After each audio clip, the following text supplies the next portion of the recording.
한 모낭이라도 지금 돈으로 살 수가 없잖아요. 이게 수술 좀 실패하시고 오신 분들 뒷머리 보고 있으면 참 진짜 답답한 마음도 많이 들고.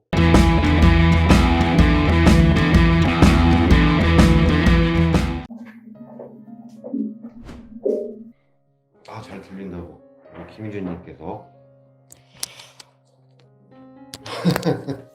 수영 판스. 저 이게 수영 모자가 아니고 이 수술 모자가 선물 받은 것들도 되게 많은데 제가 또 유난히 또 좋아하는 그런 모자여서 제가 직접 항상 일주일에 한 번씩 빨아서 쓰고 있습니다. 그래도 오늘은 제가 막 시작하기 전에 제가 이 일을 왜 하는 것인가에 대한 그런 부분, 수술을 할 때 어떻게든 한 번의 수술로 최고의 생착률을 만들어내는 이런 부분에 제가 굉장히 집착하고 있는데, 엔드게임인가요? 그 어벤져스를 봤는데 그 토니 스타크가 과거로 돌아가서 자기의 아버지를 만나면서 이런 얘기를 하더라고. 1초도 돈으로 살 수가 없다. You know, he did drop the odd pearl. Yeah? Like what? No amount of money ever bought a second of time. Smart guy. Did his best. 그래서 이제 그걸 보고 느꼈던 게, 한 모낭이라도 지금 돈으로 살 수가 없잖아요. 이게 수술 좀 실패하시고 오신 분들 뒷머리 보고 있으면 참 진짜 답답한 마음도 많이 들고, 주변 동료 의사들은 왜 이렇게 스트레스 받냐, 그냥 뭐 잘 안 되면 또 해드리면 되지 않냐. 하지만 저는 그 방금 말씀드렸던 이 모낭, 뒷머리 후두부 모낭의 그 유한성에 대해서 항상 좀 제가 과도하리만큼 그 부분에 대한 어떤 그 걱정을 많이 하고 이 수술을 하는 것 같습니다. 오늘 제가 드리고 싶었던 말씀은, 단 한 모낭도 돈으로 살 수 없기에 정말 첫 번째 수술에서 90% 이상의 생착률로 한 번에 성공을 꼭 시켜야 된다라는 게, 제가 수술하면서 계속 이제 앞으로도 은퇴를 언제 할지는 모르겠지만 그런 마음으로 계속 수술을 해나가지 않을까. 제가 지금부터 이제 디테일한 질문을 받고 제가 시간이 되는 데까지 성심성의껏 질문에 답변을 해드릴 테니까요. 20살도 이식 가능한가요? 사실 20대 초반 분들이 오셔서 수술을 해달라고 하면 조금 좀 걱정이 되는 게 사실입니다. 왜냐하면 약을 먹고 기존의 머리를 지키고 또 빈 곳을 수술로 채운다 하더라도 20대 때 탈모를 시작하게 되면은, 그래도 탈모에 관심 없을 때까지 보려면은 그래도 40년 이상 약을 먹으면서 이 부분을 관리를 해야 되는데, 일단 뭐 만나서 상담을 하면, 상담하고 이제 어느 정도 이분이 약도 오래 먹고 또 수술 범위라든지 부위가 넓지 않고 이분이 어느 정도 약을 잘 먹을 수 있다라는 약물 복용 수능도라고 하는데, 그런 부분이 좀 괜찮으신 것 같으면 충분히 수술을 할 수 있다 이렇게 생각합니다. 그리고 절하대님, M자 탈모가 있는데 이식하고 M자 진행이 더 되면 중간에 필수, 이게 지금 말씀드린 얘기랑 거의 이어지는 얘기인데요. 10년 정도 약을 꾸준히 복용하고 이렇게 했을 때 약에 대한 내성이 올 수 있는 그런 부분을 평균 10년에서 한 15년 사이 정도 여유 있게 보거든요. 잘 드시고 이렇게 하시면 그런 특별한 걱정 없이, 2차 수술 없이 이식모와 기존모를 잘 지키실 수 있다 보시면 되겠습니다. 실패하셨는데 실패 원인을 분석, 이것도 되게 중요한 얘기인 게, 실패 원인을 알려면요, 사실 제가 어디서 수술했는지를 여쭤보긴 합니다. 패턴이 좀 이렇게 실패를 하는데, 제가 그 의사분의 스타일을 알게 되면 왜 실패했는지 좀 알 수 있거든요. 힌트를 알 수 있는데, 그걸 잘 모르면 왜 실패했는지 알 수가 없습니다. 그 병원이 이런 식으로 좀 수술을 하더라 뭐 이런 게 있으면 그런 걸 힌트 삼아서 원인을 좀 분석을 하는데, 사실 그러기가 좀 쉽지는 않아요. 사천문항까지 하는 것으로 아는데요. 옆머리 채취 주의할 점 무엇인가요? 사천문항까지 나오는 이 극동아시아라고 해야겠네요. 중국, 일본, 한국 이런 그 머리가 검고 머리카락이 두껍고 이런 분들은 사천문항까지 한 번에 채취가 어렵습니다. 불가능하다고 봐야 되고요. 제가 제일 많이 해본 게 3,000한 300문항 단위. 저의 기준하고 다른 인사들 기준하고 틀릴 수 있어요. 3,300번을 펀치를 해서 난 3,300개를 얻었다고 생각하는 의사가 있는 반면에 저는 제가 얘기하는 문항의 어떤 견적이라는 제가 청구해서 받는 금액은 제가 이 머리가 100% 살 수 있다고 확실한 머리들이 들어갔을 때만 그 부분에서 금액을 청구를 합니다. 계획이 3,000개를 하더라도 펀치를 3,000번 했더라도 3,000개가 다 나오는 게 아니에요.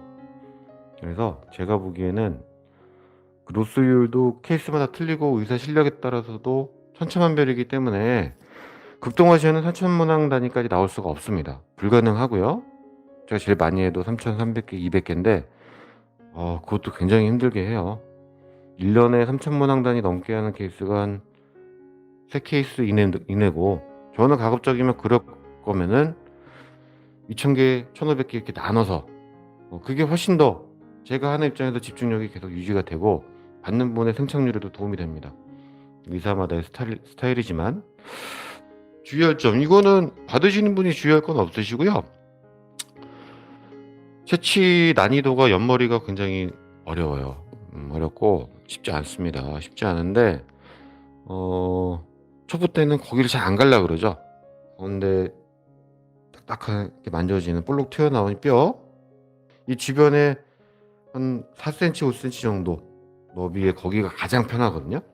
근데 이거를 옆머리까지 가는 이유는 저 같은 경우는 항상 최대한 넓게 퍼뜨려서 채취를 하고 그래야지 흉터를 산재와 그 최대한 넓게 분포시켜야지 머리를 짧게 잘라도 티가 안 나거든요. 근데 한 군데서만 몰아서 쉬운 데서만 뽑아버리면 나중에 머리 잘랐을 때 층이 져요. 그래서 저는 반드시 옆머리까지 들어가는데 옆머리 채취는 의사가 잘해야 되는 겁니다. 백신 탈모, 인정머리님 말씀하신 모더나가 요즘에 탈모에 대한 얘기가 상당히 많이 나오고 있는데 이 휴지기 탈모라고 우리가 분석을 하는 거거든요. 휴지기 탈모라는 건 뭐냐, 우리가 계절적으로도 환절기 넘어가거나 좀 요즘 같은 시기 머리 감을 때 좀 많이 빠지는 것 같고 주기라는 게 있고요. 또 스트레스를 많이 받았거나 아니면 영양적으로 부족할 때 머리가 일시적으로 빠지는, 이렇게 머리가 많이 빠지지, 이런 부분들 휴지기 탈모라고 얘기합니다. 보통 여성분들이 많이 호소하시는 부분, 생리 주기랑도 관련 있고 임신하고 나서 출산 후 탈모 많이 경험하시죠? 교과서에 나와 있는 내용 토대로 말씀드리면 잘 먹고 잘 쉬면 3개월에서 6개월 사이에 다 돌아온다. 모더나도 마찬가지입니다. 우종목님, 전립선 약을 처방받는 부분, 그 전립선 약이 5ml, 프로페시아라는 게 피나스테로이드라는 성분의 1ml짜리 전립선 치료제가 5ml입니다. 5ml. 같은 성분의 아보다트가 원래 전립선 치료제로 나와 있는 게 이제 탈모까지 적용이 되는 거거든요. 대표적으로 피나스테로이드 5ml라고 하는 프로스카라는 약이 있어요. 프로스카가 있고 아보다트라는 약이 전립선 치료제의 어떤 대표 주자인데 프로스카보다 아보다트가 더 셉니다. 근데 이 프로스카라는 약의 5분의 1이 프로페시아라는 거죠. 프로페시아를 5알을 매일 먹어도 되겠습니까? 물어보시는 건데 그 연구 논문이 꽤 많이 있거든요. 프로페시아 1ml가 전립선에는 어떤지 모르겠지만 머리를 지키는 부분, 머리를 개선시키는 부분에서는 1ml하고 5ml의 차이가 유의미하게 차이가 없더라. 그래서 안정성을 바탕으로 하고 프로페시아라고 하는 그런 약으로 탈모 치료제 승인이 된 거죠. 그래서 결국에는 드셔도 되는데 머리가 좋아지는 거에 너무 큰 기대하시는 건 좀 금물입니다. 실패 사례가 보이면 이것도 참 제가 부담스러운 얘기예요. 이게 저라고 실패 안 하진 않거든요. 그러면 이렇게 그래도 여기 가면은 실패 안 하겠지라는 마음으로 오셔서 전 딱 받았는데 저도 사람인지라 실패를 했을 때 정말 죄송한 마음이 정말 하여튼 많이 드는 거는 제 성격이 좀 그래서 그런지 모르겠지만 지금 저도 스트레스가 많습니다. 하지만 의왕님 어떤 수술이든 제가 최선을 다해서 하고 이런 부분은 제가 은퇴할 때까지는 열심히 할 테니까요. 또 최선을 다해서 하겠다는 말씀을 드리고요. 그 엑소점이라고 하는 게요. 그 처음에 나왔을 때는 야 이거는 뭔가 새로운 차원의 어떤 탈모 치료 섹션에 새로운 어떤 그 툴이 될 것이다라고 그 기대했던 그런 부분들이 있었습니다. 하지만 이제 연구와 임상적인 그 경험이 이제 쌓여가면서 이제 느꼈던 거는 뭐냐면 엑소좀이 자체만으로는 탈모 치료의 어떤 메인이 되기는 어렵다. 왜냐면 엑소점은 우리가 어떤 그 성장인자라고 하는 치료 이제 예전부터 많이 나왔던 그런 거에 있는데요.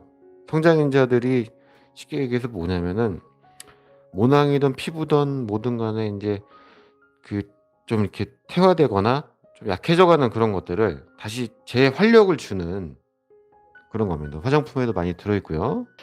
엑소좀이 사실 그런 것들처럼 어떤 성장에 관련된 그런 거에 단독으로 역할이 있을 줄 알고 많이 기대를 했는데 알고 봤더니 그것까지는 아니고 그런 성장인자들을 잘 그 타겟 장기까지 잘 배달을 시켜주는 역할을 하는 물질이었다라는 겁니다. 뭐 써보고 공부해보고 그러니까 결론은 그거였어요.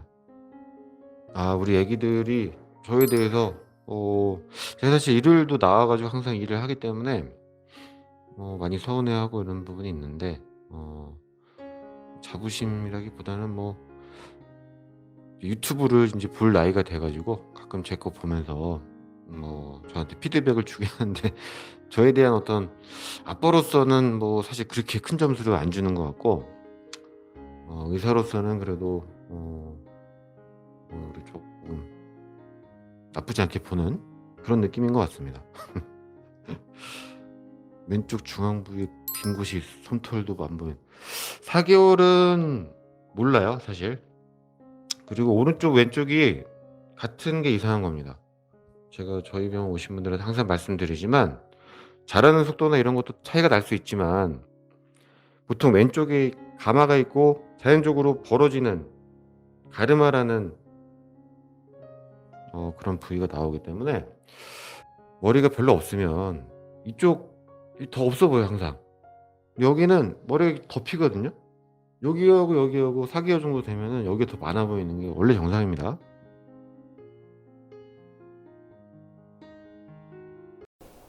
Weekend. What?